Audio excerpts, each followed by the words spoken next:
नमस्कार, prime news देख रहे हैं आप। मैं हूं आपके साथ पूजा मोहन पांडे। बुलेटिन की शुरुआत करते हुए सबसे पहले आपको बता दें, अलीगंज अग्निकांड मामले में एसआईटी ने जांच रिपोर्ट पूरी की है। 9 आईएएस और 9 आईपीएस माफ कीजिएगा पीसीएस अधिकारियों पर कार्रवाई की सिफारिश है। 22 जून की आग में 15 बच्चों की मौत हो गई थी, 9 घायल। एसआईटी ने घटना स्थान का 2 बार बारीकी से निरीक्षण किया था। एलडीए पहले ही 4 इंजीनियर और 1 सुपरवाइजर को निलंबित कर चुका है। रिपोर्ट में तत्कालीन एलडीए वीसी का नाम नहीं होने पर सवाल उठ रहे हैं। लखनऊ के अलीगंज अग्निकांड में अब जांच निर्णायक मोड़ पर पहुंच गई है। 22 जून को अवैध कोचिंग सेंटर में लगी भीषण आग में 15 बच्चों की मौत और 9 लोगों के घायल होने के मामले में गठित एसआईटी ने अपनी रिपोर्ट सरकार को सौंप दी। रिपोर्ट में 9 आईएएस और 9 पीसीएस अधिकारियों के खिलाफ कार्रवाई की सिफारिश किए जाने की बात सामने आई है।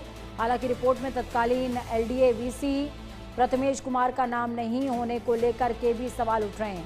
अब निगाहें सरकार के अगले फैसले पर टिकी हुई हैं।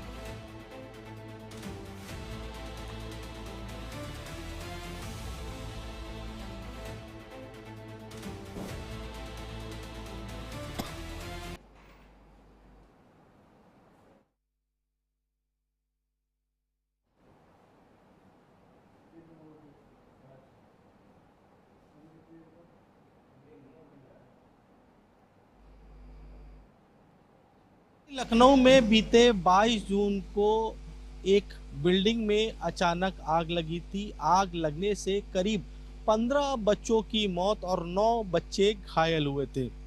इस पूरी घटना को लेकर के उत्तर प्रदेश के मुख्यमंत्री योगी आदित्यनाथ काफी गंभीर हुए थे। हालांकि उसी बिल्डिंग पर, जिस बिल्डिंग में आग लगी थी, उसी बिल्डिंग पर मुख्यमंत्री योगी आदित्यनाथ भी गए थे और अधिकारियों को कड़े निर्देश दिए थे। मुख्यमंत्री के आदेश पर बकायदा एक एसआईटी टीम का गठन किया गया था।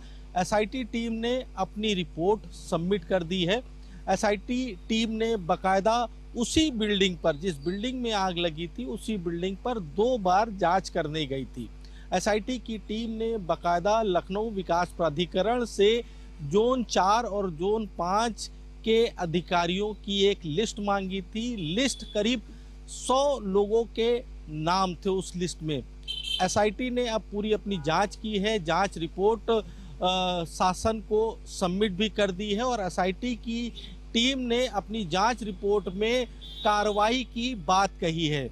इस जांच रिपोर्ट में अगर देखा जाए तो करीब 9 आईएएस और 9 पीसीएस हैं जिन पर कार्रवाई की बात कही गई है। हालांकि ये वही बिल्डिंग है, आप देख सकते हैं। इसी बिल्डिंग में 22 जून को आग लगी थी और आग लगने के बाद बकायदा एसआईटी की टीम का गठन किया गया था। सत्येंद्र यादव के ऊपर अगर देखा जाए तो सीबीआई की भी जांच हो चुकी है।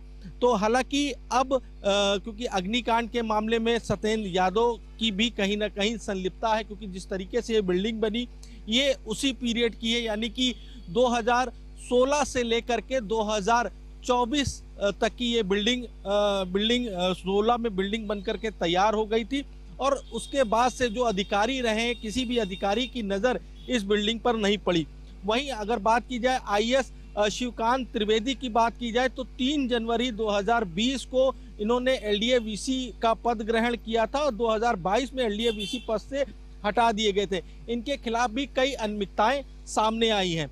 ऐसे में आईएएस अजय त्रिपाठी की बात की जाए तो वो एलडीए के वीसी के पद पर 2021 में तैनात हुए और जून 2023 में इनको एलडीए वीसी पद से हटा दिया गया। आईएएस अगर बात की जाए एमपी सिंह की बात की जाए तो ये भी एलडीए में काफ़ी लंबे समय तक की तैनात रहे। आईएएस रितु सुहास की बात की जाए तो ये भी एलडीए वीसी के पद पर रह चुकी हैं। वहीं आईएएस शशि चंद्र वर्मा की बात की जाए तो ये भी आईएएस पद पर रहे। पवन गंगवार और इंद्रमणि त्रिपाठी अभी मौजूदा में अगर देखा जाए तो डीएम के पद पर हैं और करीब 9 जो पीसीएस अफसर हैं इन पर भी गाज गिर सकती है। तो ऐसे में कार्रवाइयों का दौर शुरू हो चुका है।